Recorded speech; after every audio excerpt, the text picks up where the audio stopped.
Hey, what's up, y'all? It's me, Nate Almighty, and I'm back with another Raising Kanan Season 4 Theory and Prediction, y'all. Okay, so I got a Side A, Side B. I got a Part 1 and a Part 2 for y'all. The topic of today's theories is Pop killing Krystal in the torture room in the Episode 9 promo. And Side B of this theory is why Raqs' past as an informant will never get exposed, and why there's proof that her past as an informant never got exposed, all right? This video is, of course, going to be another banger brought to you by yours truly. Like the video, share the video, comment in the comment section, and of course, subscribe if you're new here. Without further ado, let's get to it. All right, now, y'all, so first, let's address this Pop killing Krystal situation, okay? So I wasn't gonna make this video. I didn't even think to make this a topic in the video, except for the fact that multiple people in the comment section have been speaking as if they know for sure this is Pop walking into the torture room to do something to Krystal, okay? People acting like they know for sure. I suggested this jukebox. People saying it's Pop. The only reason why I can assume that people are saying it's Pop, I don't know. The person in the silhouette, first of all, we know it's blurry. We know it's blurry, right?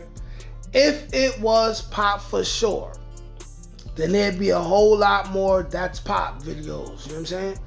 Especially someone like Movie Bot or someone like that would have already stated it, right? So at the most, it's a possibility.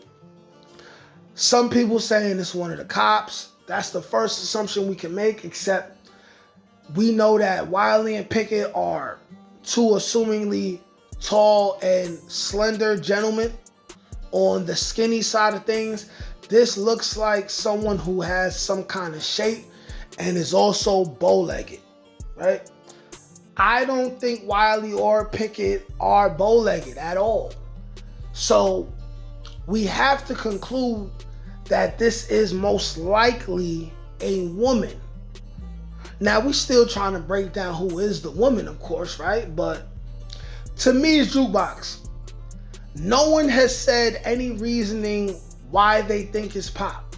I think people are saying that it's Pop simply because, just like the rest of y'all, I want to see Pop and Snaps actually murder something. Yes, of course. Do I want it to be Krystal? No. Another reason why people are saying it's Pop is because Kanan is at a grave site with a rose later on. But why does that have to be Krystal?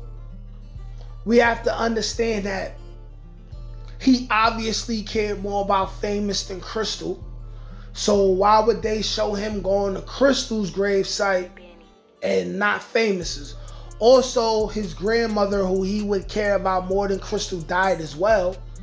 So why wouldn't he be going to see Joyce Thomas' gravesite before he goes sees Krystal?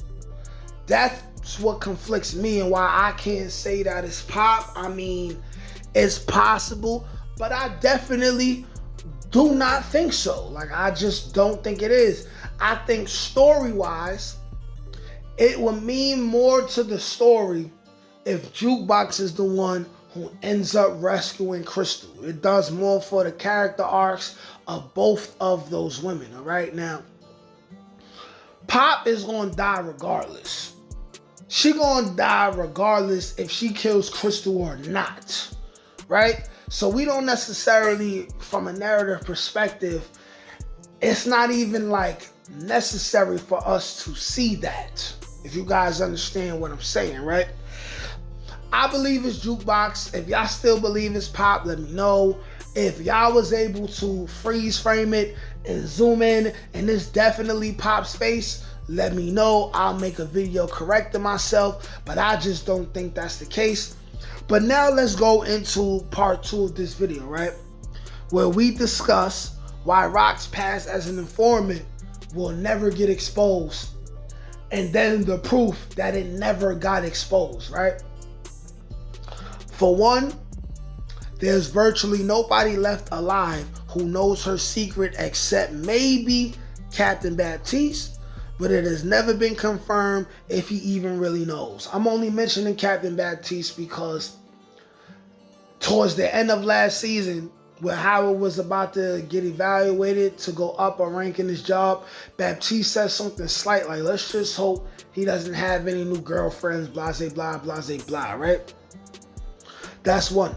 Next is, the writers have done away with the whole Detective Burke, Captain Burke storyline, all right?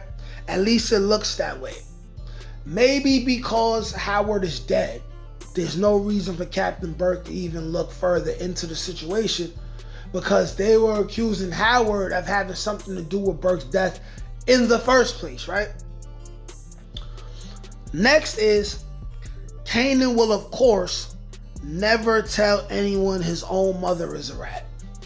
No one. He's not going to tell anyone his own mother is a rat because that's detrimental to him and is disadvantageous to what he got going on and what he want to do, right? And last but not least, the number one reason why Raqs' past as an informant will never really or has never really got exposed. We know from OG Power that Kanan's reputation in New York City was never tarnished. In fact, it grows from the point where it's at now. We know that Kanan remained in New York City being who he is. We know that Tommy and Ghost do not know about Raqs being an informant. We know that Jukebox, even if she knew, she never brought it up. So this is clear indication, right, that Raqs' past as an informant never, ever, ever, ever gets exposed, right? But y'all let me know what y'all think. Is Pop killing Krystal?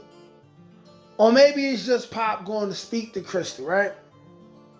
If Pop kills Krystal, I also want to add this. It will be because they already did too much, right? And she's a witness, so she got to die. It's not because she really knew anything, right? Which means that they would have made that mistake twice with Famous and Krystal. I just, narratively speaking, with the show, I don't see it going that way. But y'all let me know what y'all think. Like, share, comment, subscribe. Peace. Can't teach that shit, nigga. Come on. That's God get that. That's punch by ink. That's on the dome, nigga.